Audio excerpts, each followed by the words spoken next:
City Matters.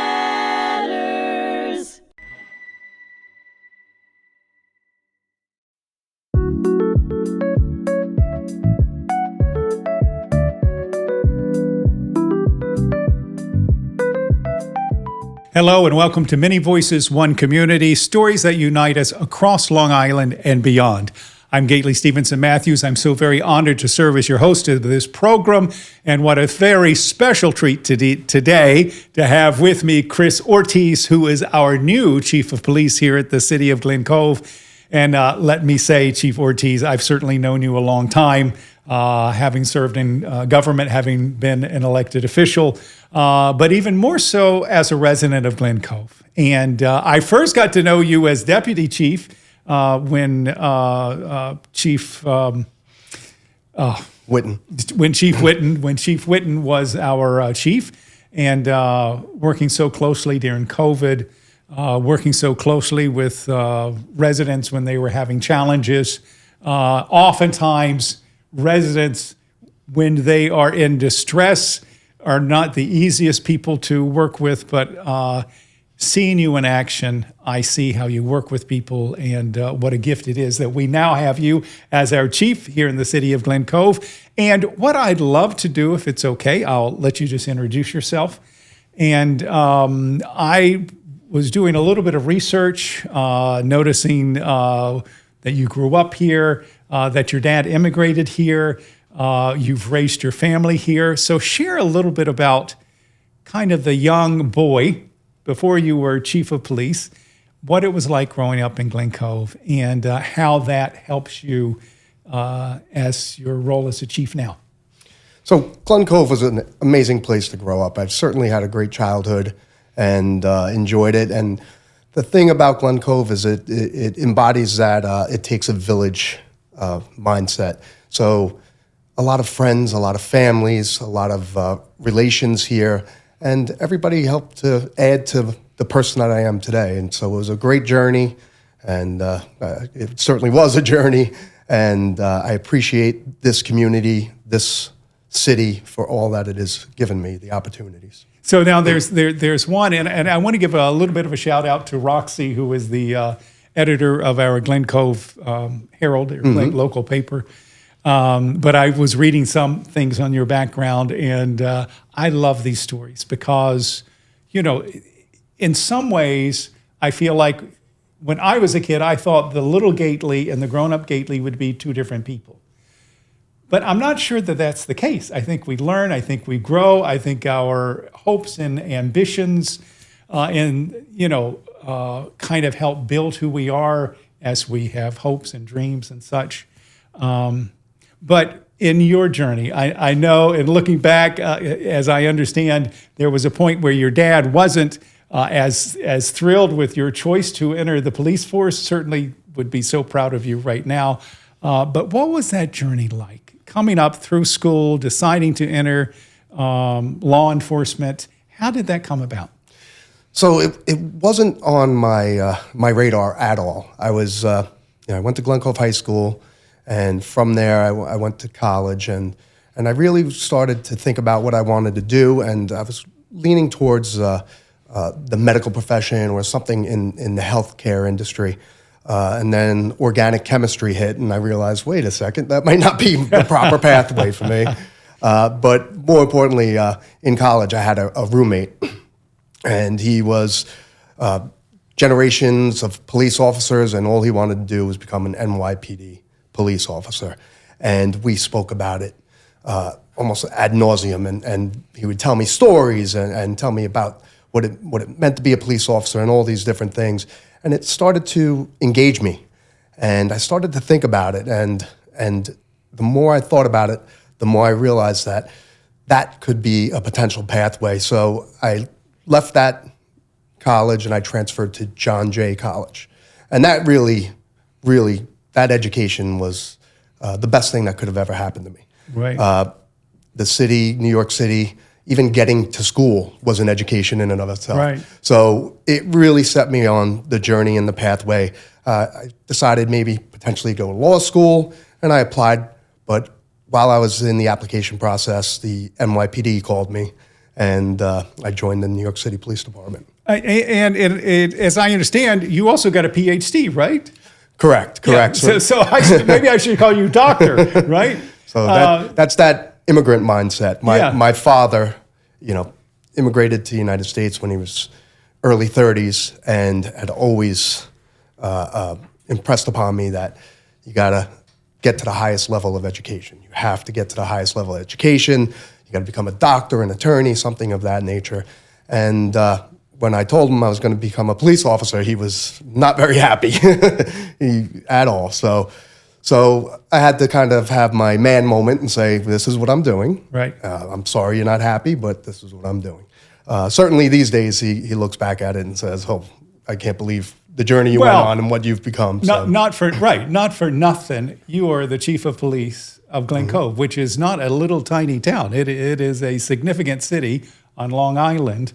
And to be head of that force, and to have come up through the ranks. Yes. I thank you, Roxy, for that wonderful article.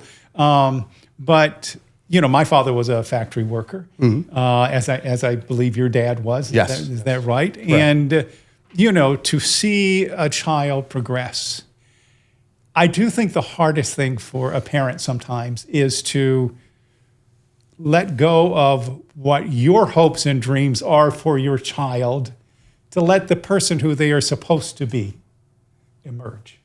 And, certainly in a beautiful way that has happened for you. And the gift is for our city of Glen Cove to now have you as our police chief.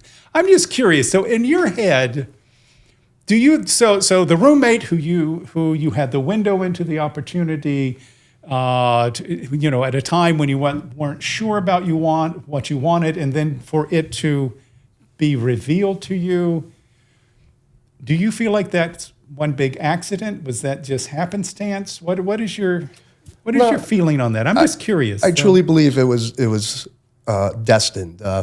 The characteristics that I hold true to myself and that shape who I am are perfectly mirrored and made for a career in law enforcement. Duty, honor, respect, all of these things just made me a natural fit to become a police officer. And I was blessed enough to be able to do it in the community in which I grew up and the community in which I live. So that in and of itself has been an amazing gift. Right, and I, from my vantage point, sometimes I feel like people think that true leadership are people who are, very strong and combative and all of those kinds of things that somehow look strong. But the fact that in you, we have a leader who not only listens to his own instincts, his own feelings about things, and then is able to act, but also that whole thing of listening. I think that's giant. And I know, for example, speaking of listening, how the police force are in our schools, how the police force is connected to our community. The thing that some people shake their head about and don't think is great about Glen Cove, and that is the fact that we're such a mixed community. I think that's our gift. I think it's one of the things that make us strong. The fact that we, I just had Marissa Gambino here, who was president of Logie Glen Cove. So the Italian community, our Polish community, our African-American community, our Hispanic community, all of our communities come together. And the fact that there's not just one kind of person in this community really, I think, is a strength. But it does take listening, and it does take being a part. And again, from my perspective, to see the work that you do and that your force is doing in being connected to the community, because the people I know, whether it is church or whether it is here at the Holocaust Center, whether it is in education or the nonprofits, people know who you are, and you know who we are. And there's not a giant divide. There's respect, but there's not a divide between the force and the people. Yes. And that I think is no mistake. So what I would say, what do you feel has been your formula for success, for having that be the case? Because again, those things don't just happen by accident. So, certain things when you're in college or when you're reading resonate with you. And one of the things I always remembered, I think it was part of the Sir Robert Peel's Peelian reforms when he was redoing the London Metro Police. And one statement was, the people are the police and the police are the people. And that really embodied exactly what is going on here in Glen Cove. We grew up, all of the officers grew up in this town. Went to Glen Cove High School or other various schools, but we all know each other. And because of that, we are the police, but we are also the community. And that goes a very long way. I remember, I always tell the story that the difference between the NYPD and Glen Cove PD, because I had both experiences, is that in the NYPD, you had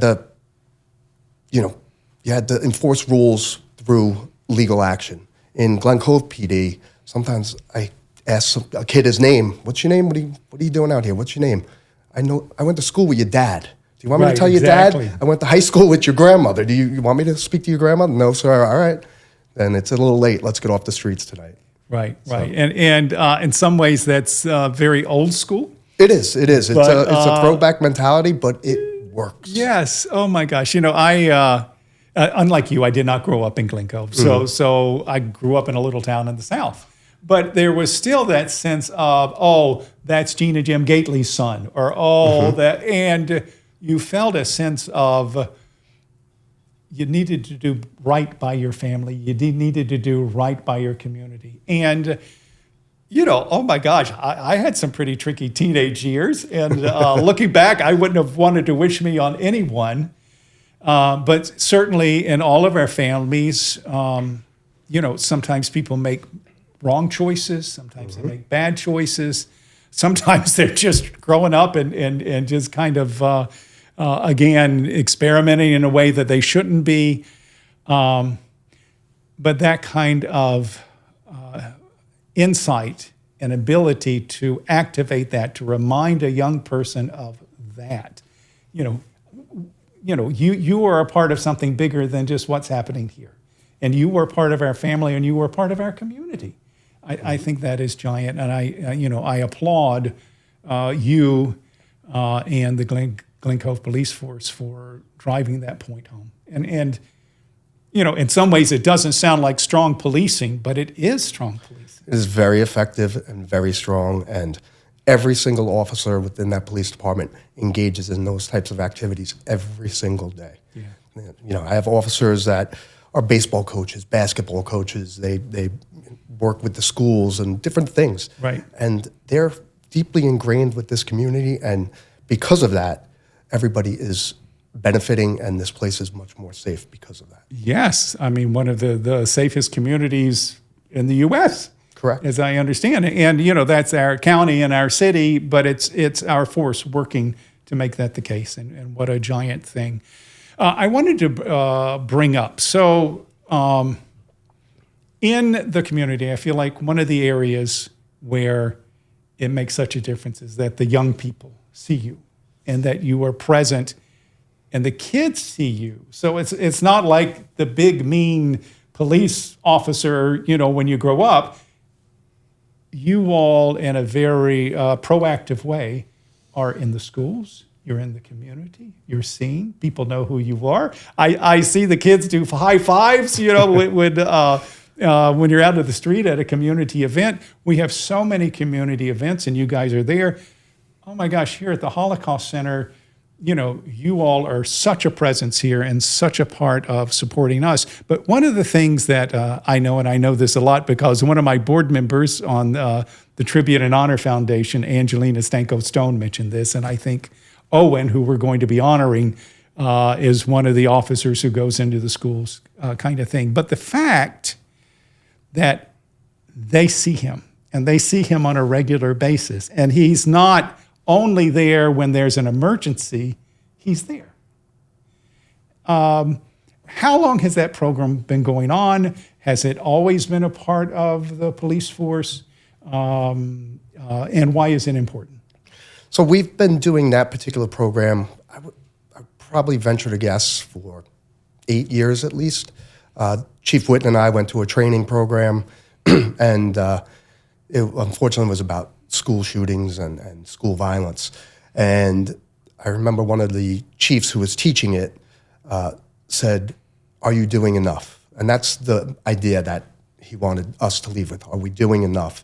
And that's when Chief Whitten came up with the idea of getting into the schools every single day.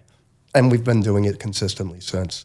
In addition to that, we also teach our GC PACT program to all the fifth grade students throughout Glen Cove. So we connect with them there. The officers actually teach these courses on drug awareness, gang resistance, and different topics. So any opportunity we get to get into the schools or in front of kids, we capitalize on that. Because like I say, and every time I engage with one assembly, is I have some future officers sitting here because there will be kids that will become Glen Cove police officers.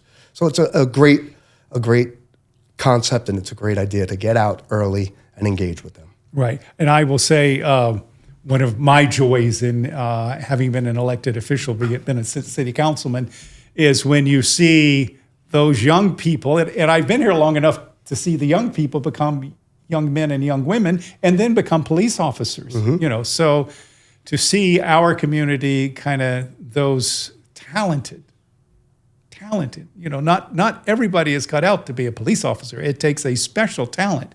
But to see that they emerge from our community and are a part of our community and then are a part of policing our community is just giant. So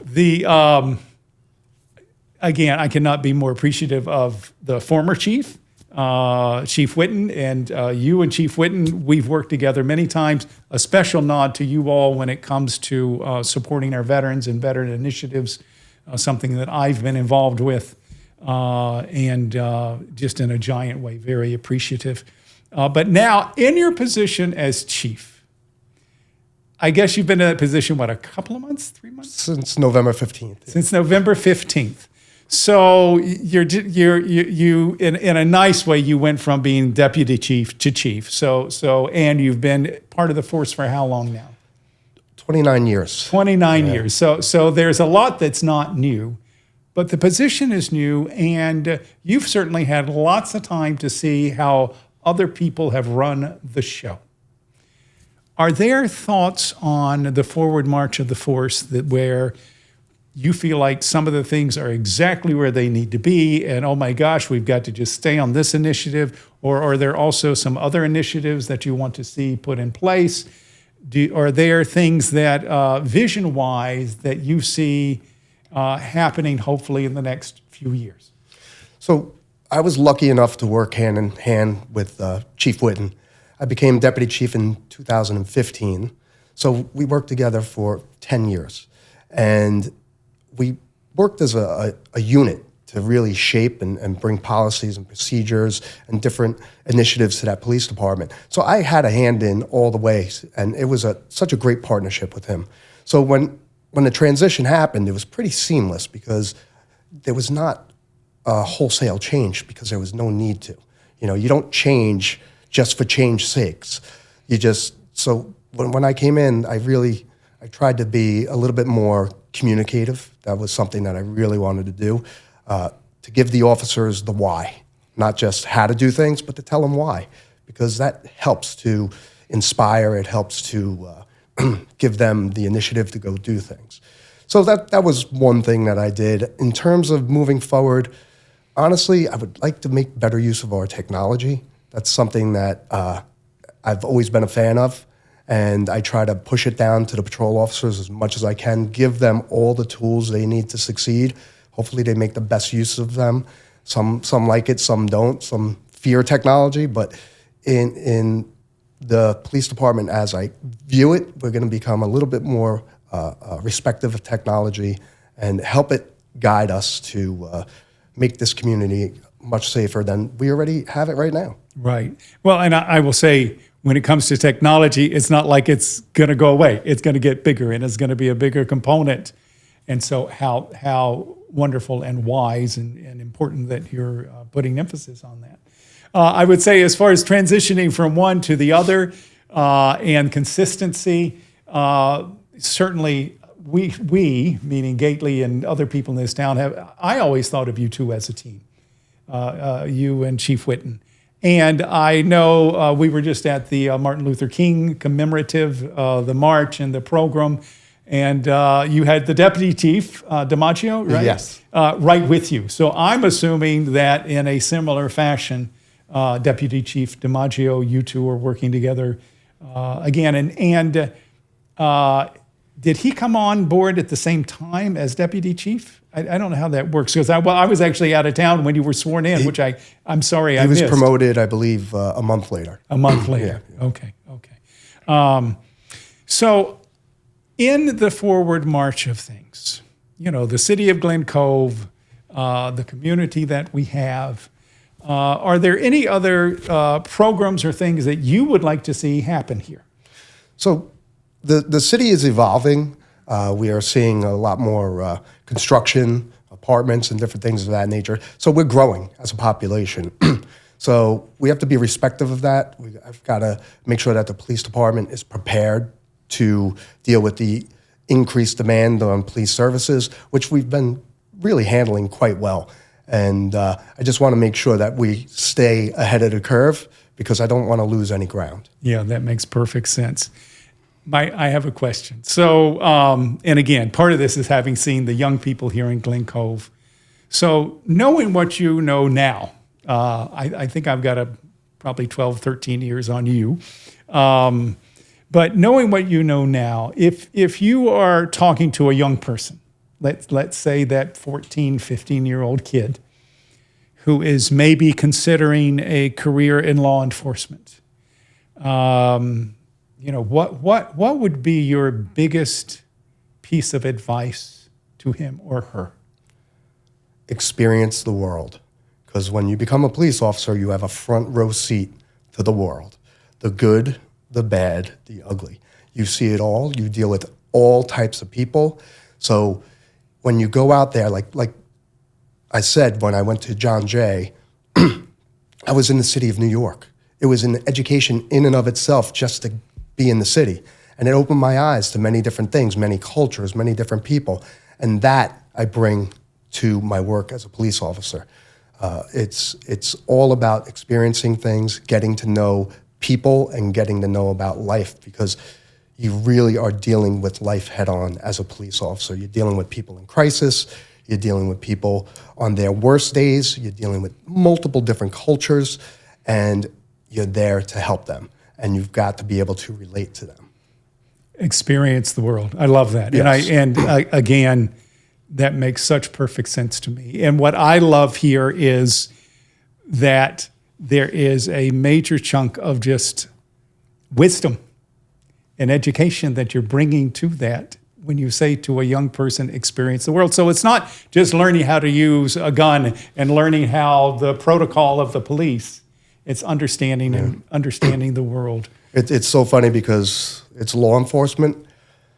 The least part of our job is enforcing laws. It really is. No, the majority of our job is helping people, dealing with people in crisis, putting them in touch with different services and assistance. That's the lion's share of police work. In many senses, it's almost social work in that sense. No, that makes perfect sense. The sense. law enforcement aspect is very minimal.